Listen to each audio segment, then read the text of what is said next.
Been more than 30 years since the end of the Cold War, but rising global tensions with nuclear powers has some national security experts sounding the alarm on another potential era of nuclear concern. Among the incidents raising a lot of eyebrows right now, North Korea declaring itself a nuclear weapons state.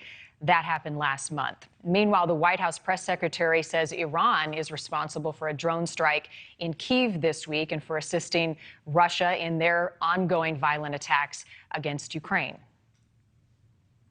We also exposed publicly that Russia has received drones from Iran, that this was part of Russia's plan to import hundreds of Iranian UAVs of various types, and that Russian operators continue to receive training in Iran on how to use these very systems. You've all have seen as well the reports this morning of what appear to be an Iranian drone striking downtown Kiev, yet Iran continues to lie about this. They have not been truthful about this and deny providing weapons to Russia for use in Ukraine. And on top of that, Karine Jean-Pierre said that the Iran nuclear deal isn't happening, quote, anytime soon. All of this comes as protesters demand justice for that young woman who was killed by Iran's morality police for violating the nation's strict head covering law. Perhaps the most pressing threat of all of them, however, is Vladimir Putin, who has repeatedly made threats to use nuclear weapons if anyone attacks Russian territory. I'm joined now by Joe Cirincione.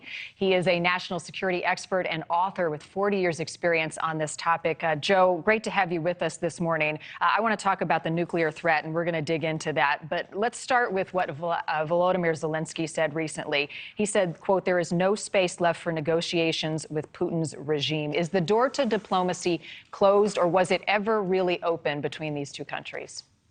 It was definitely open. You may remember in March, Zelensky tabled a very practical proposal to talk about new referenda in the Russian-occupied territories, to pledge a period of Ukrainian neutrality, to delay any request to admit Ukraine to NATO. Putin rejected that. He thought he was going to win quickly and easily. But I would say now that the door to negotiations is closed. Neither side has an interest in negotiating. Both sides think they're winning. Putin thinks the winter will work well for him. He is pummeling Ukraine, knocking out 1/3 of Ukraine's power plants in just this month in these kamikaze drone strikes. Zelensky, on the other hand, is encouraged that his forces are continuing to advance. Very smart, strategic and tactical warfare surrounding, isolating Russian troops, hoping to liberate new areas of his country before the winter months step in. So no, I see no prospects for negotiation in the months ahead. And these drone strikes that Russia is using with Iranian missiles, these kamikaze missiles, is more proof, more evidence that the ground battle for Russia is getting extremely difficult and that they're failing on the ground. So they're resulting to this. What concerns you most about the relationship between Putin and Iran? Well, that's exactly right. There's a couple of points on these drone strikes. One, this is an act of desperation. Putin is losing this war. So he's turning to a tactic that might work, terrorize, demoralize the population. It's not working to terrorize them or diminish the Ukrainian fighting spirit, which is remarkable. But it is knocking out key power plants that could be very painful for the Ukrainians in the months ahead. And he's doing this not with Russian weapons, but with this new supply of Iranian kamikaze drones. These are like cruise missiles. They carry a warhead of about 80 pounds of explosive, but they fly very slowly, but they are accurate. And those that get through, about 2/3 are being shot down, but those that get through are doing the kind of damage you're showing on your screen now. And Iran is promising more missiles to come. So Iran, one of the most repressive regimes in the world, is now physically, materially aiding the leading autocratic repressive regime in the world, Vladimir Putin's Russia, in this terror campaign. This is a war crime. It is illegal to target civilians or civilian infrastructure, but it is working, and it's going to require a new response from the West.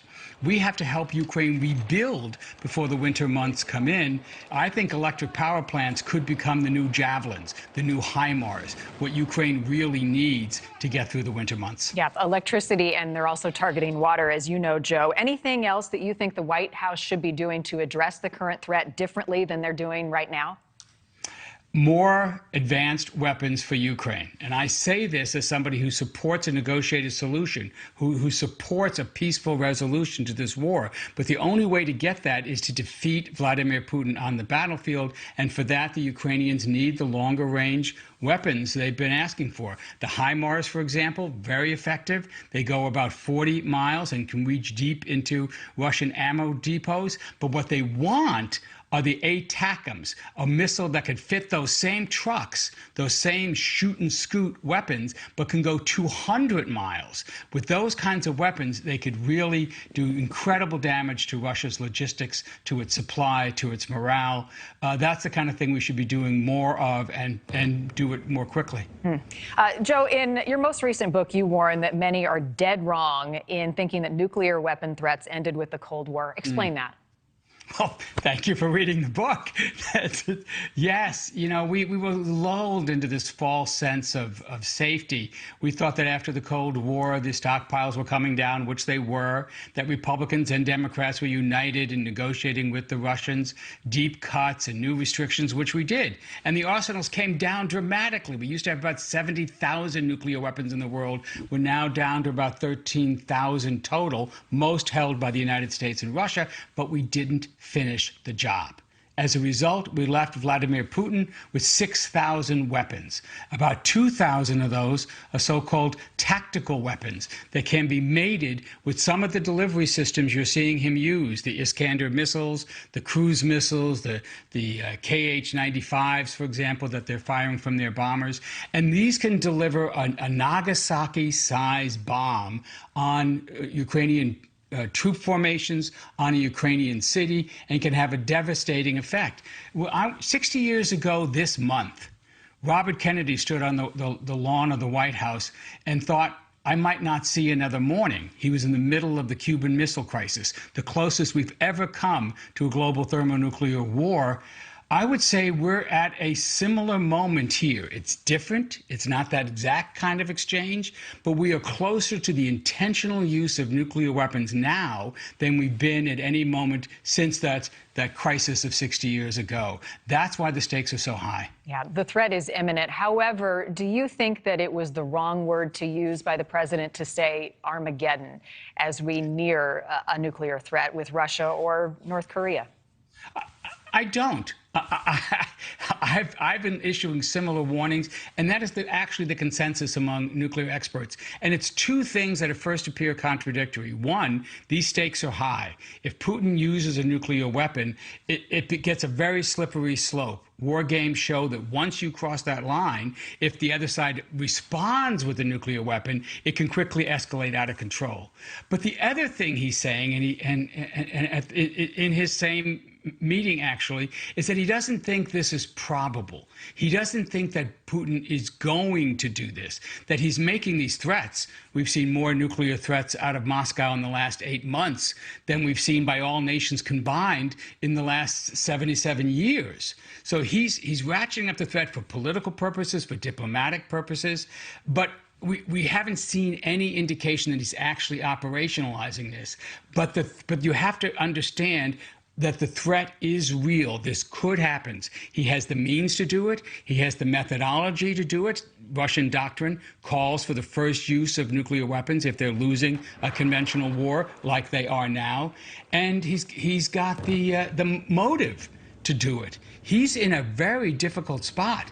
If this war continues to go the way it's going, he's going to lose his grip on power. You're already seeing fissures erupt in the Russian public and in the right-wing ultranationalist base that Putin has built. There are troubling signs for Putin, and he might become, in a moment of desperation, crazy enough to push that nuclear button.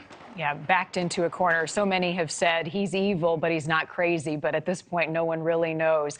National security expert Joe Cirincione, important conversation, really insightful. We have to use history as a form to educate us as we move into the future, and it couldn't be a more important discussion to be having right now. Good to see you. Thank you for having me on. Thank you for watching. Go to newsnationnow.com to find NewsNation on your television provider. And don't forget to click the red subscribe button below to get more of NewsNation's fact-driven, unbiased coverage.